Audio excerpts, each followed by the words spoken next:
So 5G, what it is and what it isn't. Now, you've probably noticed in the past couple of months, maybe even the past year, depending on where you are and what network you're on, that you already have 5G. You've also probably been a bit surprised or frustrated or confused as to why you haven't seen a difference in your user experience, and you start to really question, what is 5G really about, and is it really going to bring us anything different? Well, the first thing I want to address is that the technology is not necessarily designed to improve the experience that you have on your phone. It's not going to help you stream movies any faster, have better quality in terms of talking on WhatsApp or playing games or whatever the case may be.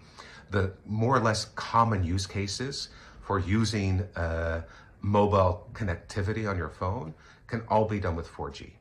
Second, what you need to realize is that the 5G that's being used at the moment on your phone is actually running on the 4G network, which is why you haven't really seen a difference.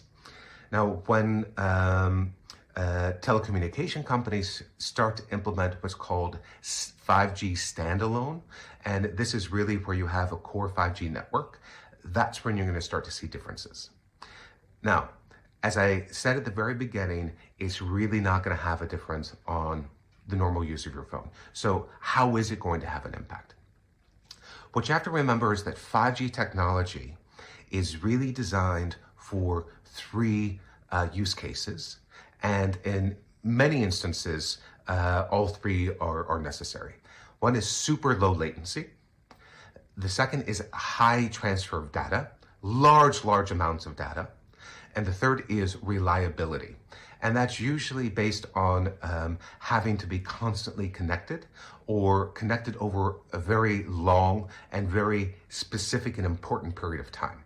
So what are some of the use cases where you could see 5G really making a difference and doing things that we aren't able to do today? One thing that immediately comes to mind is remote surgery. Imagine the slightest millisecond of delay when performing a remote surgery. Hence, that's why you need that super low latency, and that's why you need that high reliability. Another one is self-driving cars. There's going to be a lot of data that's being transferred continuously back and forth. You have to always be on, and you can't have the slightest delay either. Otherwise, the likelihood for accidents are going to be really high. Another one is holographic representation.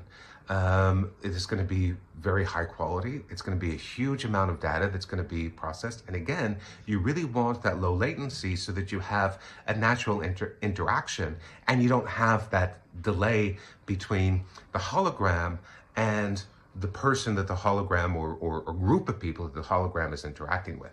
So those are some of the use cases that 5G has to offer us that really doesn't exist today. And then there will be other instances where companies will start to create their own private networks. And this is going to be very important because this technology will come back time and time again. If you have your own private network, you can do a lot more things than you can with just internet connectivity. Now, if you've noticed, if you're not working in your company's headquarters, you have a delay in being able to access a lot of applications, maybe email, even things like Zoom or Teams. There are those delays because essentially the information is bouncing back and forth between different locations. Now it's going very fast, but it does take time for that information to be processed and transferred.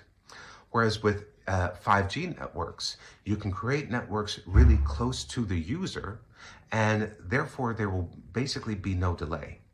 Now, what does that offer a company? Well, it offers them a lot of different opportunities to create different augmented and virtual reality use cases. So it could be used for training or onboarding. It could be also used for holographic events. And it can be used for a lot of robotics and automation use cases that just aren't possible with the technology that we have today. So those are some of the use cases and some of the ways that 5G will really start to impact how we work. And it will also be very closely tied with the Internet of Things. Now, the Internet of Things will use 5G, but it will also use a lot of other different mobile technologies. What we have to remember about IoT is that it's about constant connectivity and being able to use that connectivity to get the data that we need to help us make decisions.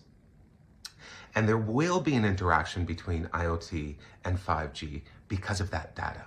Now, as I mentioned before, when you have current network setups where you are gathering data, say, from one part of the world and it needs to be processed in another part of the world, the slower that is in terms of that transfer of data, the longer it's going to take for you to come up with your end results and to really process that information.